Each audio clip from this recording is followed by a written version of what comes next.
Hello everyone, आप सबका law वाली के चैनल में स्वागत है।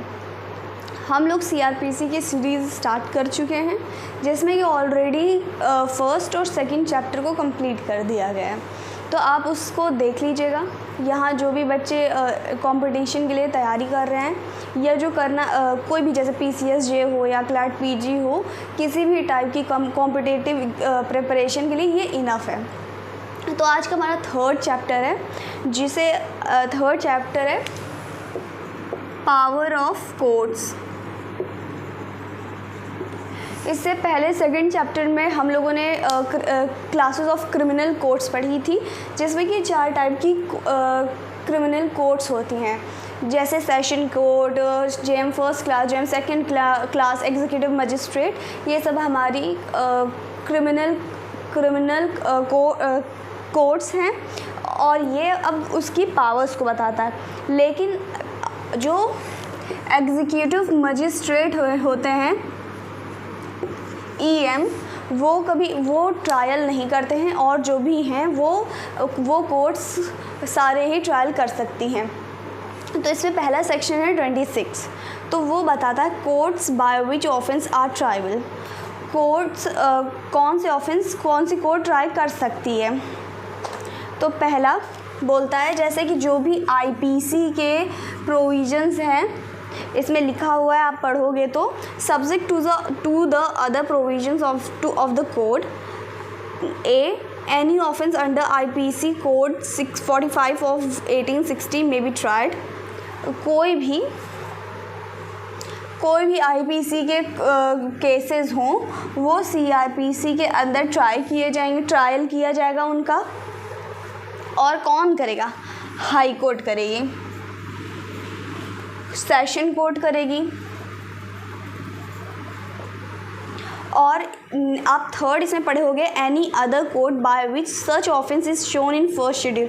आपको फर्स्ट वीडियो में बताया गया था, जो फर्स्ट शेड्यूल है उसमें लिखा हुआ है जैसे कॉग्निजेबल कौन से ऑफेंस है, नॉन कॉग्निजेबल ऑफेंस कौन से है, बेलेबल कौन से है, नॉन बेलेबल कौन से है, और उसमें ये भी लिखा हुआ है कौन सी कोर्ट कौन से केसेस को ट्राई करेगी। तो हाई कोर्ट कर सकती है, सेशन कोर्ट कर सकती है, और जो भी फर्स्ट शेड्यूल में दिया हुआ है वो सब कर सकते हैं। इसका प्रोविज़न बोलता है, ये जितने भी सेक्शन है वीमेन से रिलेटेड आईपीसी के सेक्शन हैं। अगर मान के चलिए वीमेन को लेकर के कोई भी टाइप की केस है, प्रोसीडिंग है, जो भी है, तो उसमें most probably women presiding officer होनी चाहिए। ये प्रोविज़न बोलता है। नेक्स्ट बी बोलता है, अगर मान के चलिए किसी भी केस में किसी भी ऑफेंस में लिखा हुआ है कि नहीं लिखा हुआ है कि जैसे फर्स्ट शेड्यूल में नहीं दे रखा है कि इसमें होगा ये वाली कोर्ट ट्राई करेगी, ये वाली कोर्ट नहीं ट्राई करेगी, ये किसी ऑफेंस में नहीं लिखा है, तो कौन सी कोर्ट ट्राई करेगी? तो बोलते हैं हाई कोर्ट उन केसेस को ट्राई करेगी जिसमें कोई भी मजिस्ट्रेट या कोर्ट नहीं दे रखी है। और अगर दिया हुआ है, मान के चलिए फर्स्ट शेड्यूल वाले, तो फर्स्ट शेड्यूल में लिखा है एक ऑफेंस में लिखा है जेएम फर्स्ट क्लास दे सकते हैं तो वही देंगे, अदरवाइज जिसमें नहीं दे रखा है उसमें हाई कोर्ट देगी। अब आ जाइए नेक्स्ट सेक्शन में। नेक्स्ट सेक्शन बताता है, नेक्स्ट सेक्शन है 27, जो कि jurisdiction in the case of juvenile. अब ये jurisdiction in case of juvenile क्या है? तो जुवेनाइल जो भी अंडर एज वाले बच्चे हैं वो किसी भी टाइप का ऑफेंस करते हैं तो वो जुवेनाइल जस्टिस एक्ट के उससे गवर्न चलते हैं, ठीक है। तो इस सेक्शन में बताया है any offence not punishable with death, life imprisonment,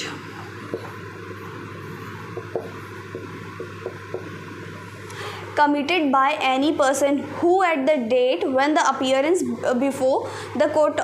जो सिंपल सी भाषा में ये बोलेंगे, जो भी अंडर 16 ईयर के बच्चे हैं उनके केसेस सीजेएम देखेगा।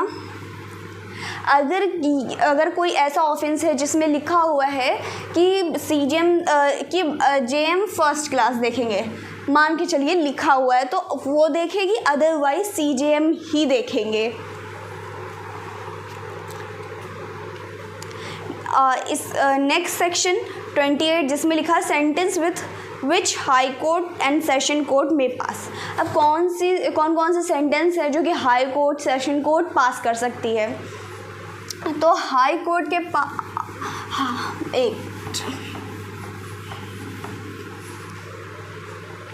हाई कोर्ट किसी भी टाइप के कोई भी सेंटेंस दे सकती है, पर जो कि लॉ में प्रिस्क्राइब्ड है। अपने मन से उठा के कुछ भी नहीं दे सकती है, लेकिन उसके पास बहुत ज़्यादा पावर होती है, तो वो कुछ भी दे, मतलब जितना लॉ में प्रिस्क्राइब है उतना अपना सेंटेंस दे सकती है। अब जैसे अब सेशन कोर्ट के पास भी बहुत पावर है, वो कोई भी सेंटेंस पास कर सकती है एक्सेप्ट डेथ। इवन वो डेथ का भी सेंटेंस दे सकती है, पर पहले हाई कोर्ट से कंफर्मेशन लेना पड़ेगा। अगर हाई कोर्ट ने कंफर्म कर दिया कि हाँ इसको फांसी की सज़ा दी जानी चाहिए, तो उसको कंफर्म करके उसको दे दिया जाएगा।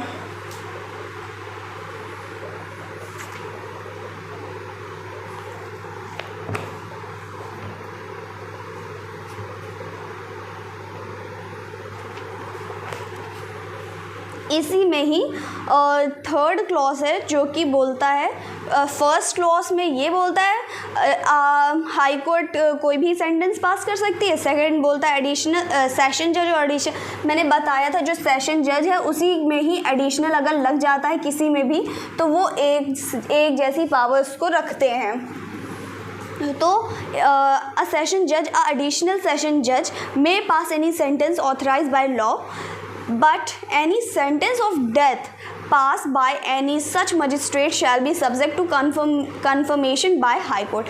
वही चीज़ है कि हाई कोर्ट से confirmation लेना पड़ेगा डेथ पेनल्टी के उस पर। नेक्स्ट क्लॉज बोलता है जो असिस्टेंट सेशन जज हैं,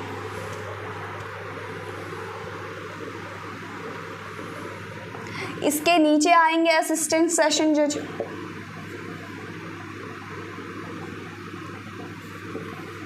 तो ये बताता है एन असिस्टेंट सेशन जज may pass any sentence authorised by law except a sentence of death or of imprisonment for life or of imprisonment for term exceeding 10 year.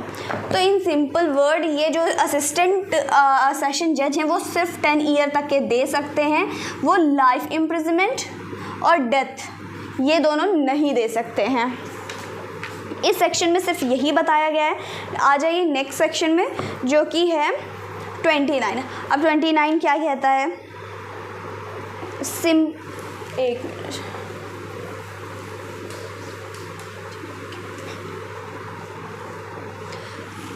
Chief judicial magistrate की क्या powers होंगी, ठीक है। JM first class की क्या powers होंगी, JM second class की क्या पावर्स होंगी। तो ये क्लॉज सेक्शन 29 बताता है इन सब की पास को।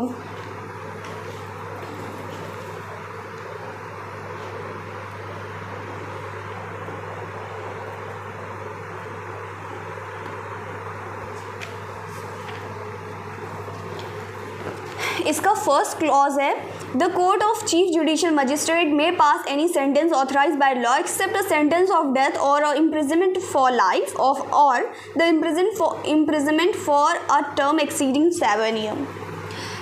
इसमें आप सेक्शन में देख रहे हो तो वहाँ पे ये ज़रूर लिखा हुआ है ऑथराइज बाय लॉ, यानी जितना भी लॉ ने ऑथराइज़ किया है, आपको जितनी पास प्रोवाइड की हैं, आप उससे ज़्यादा नहीं जा सकते हैं। आप उतने तक आराम से जाइए, लेकिन उसके बाद आप नहीं जा सकते हैं। तो जो सीजेएम है वो 7 ईयर तक पनिशमेंट दे सकते हैं, लेकिन वो डेथ पनिशमेंट और होल लाइफ के लिए इम्प्रिजनमेंट नहीं दे सकते हैं। अब जेएम फर्स्ट क्लास कितना देते हैं, वो नेक्स्ट क्लॉज अगर आप पढ़िएगा उसमें लिखा है the court of magistrate of first class may pass a sentence of imprisonment for term not exceeding 3 years or of fine not exceeding 10,000 rupees.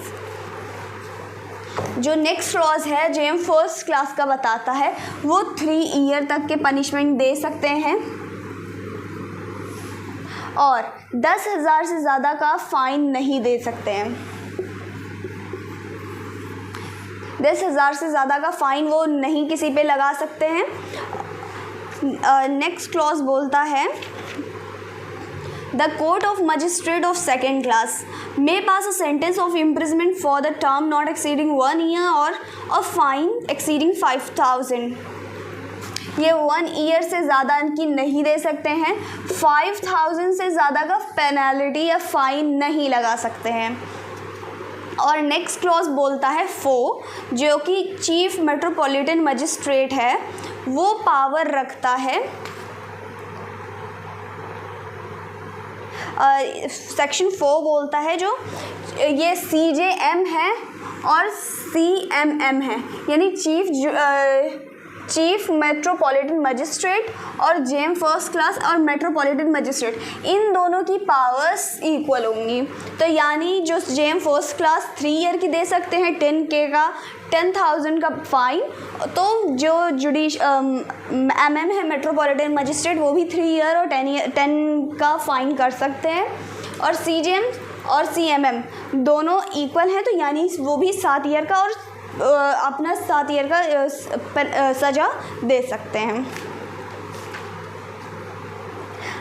जो नेक्स्ट के सेक्शन हैं, सेक्शन खास इम्पॉर्टेंट नहीं है, जो इससे अभी इसके ऊपर पढ़ाए हैं हमने अभी 26, 27, 28, 29, ये बहुत ही ज़्यादा इम्पॉर्टेंट है, पर जो नेक्स्ट है वो तक खास इम्पॉर्टेंट है, लेकिन आपको पता होने चाहिए। जैसे कि 30 सेक्शन बोलता है sentence of imprisonment in default of fine. अगर मान के चलिए किसी ने दे दिया कि आपको 5,000 का जुर्माना है, आपको इतना जमा करना है, अब मान के चलिए वो बंदा जमा ही नहीं कर रहा है, तब क्या हुआ?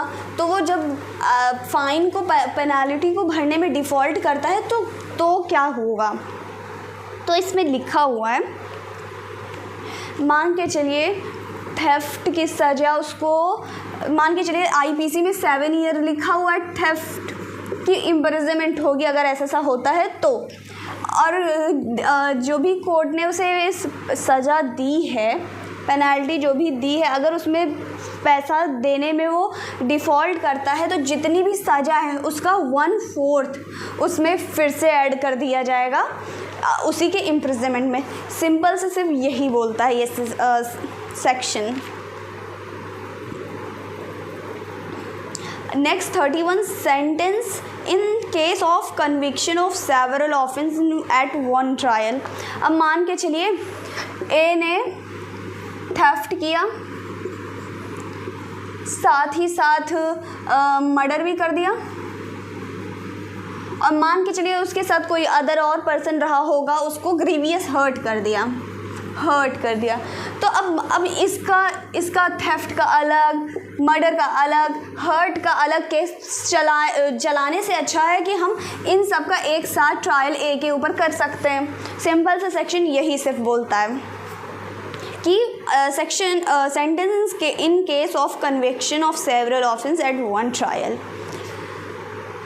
और जो नेक्स्ट सेक्शन है वो खास इम्पॉर्टेंट नहीं है, हम लोग नेक्स्ट चैप्टर इस वीडियो के बाद नेक्स्ट वीडियो में पढ़ेंगे, जो कि चैप्टर 4 है। आपको ये लेक्चर कैसा लगा कमेंट, शेयर, लाइक करिएगा, और किसी भी टाइप की इंक्वायरी हो आप कमेंट करिएगा।